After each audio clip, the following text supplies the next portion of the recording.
So you probably know that Israel harasses Palestinians non-stop by making sure there's loud sounds going on at all times, whether it be from the planes flying overhead or be from the drones.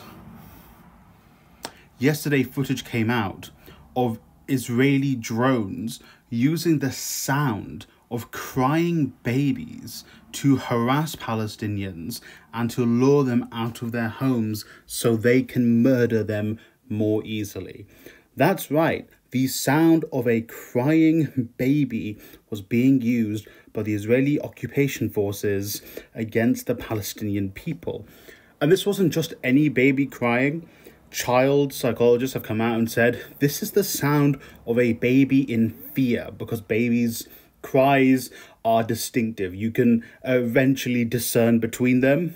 This was a cry of fear that the Israeli occupation forces were using on Palestinians to try and get them out of their homes so they can more easily kill them, to use the psychological warfare to torture them day and night, throughout the night playing the sounds of babies crying.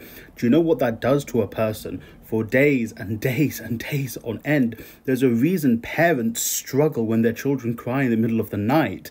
It hurts them psychologically as well, because they're like, why can't I help this baby? Why can't I help my child? Now imagine that non-stop and you can't help the child. Your urge is to help this baby that's crying in pain, in fear, but you can't do anything about it non-stop, and the Israelis keep playing it. And this is the most moral army in the world that your politicians are defending, that your politicians are giving money to and arming, giving these drones to. They torture psychologically the Palestinians non-stop whilst they are murdering them.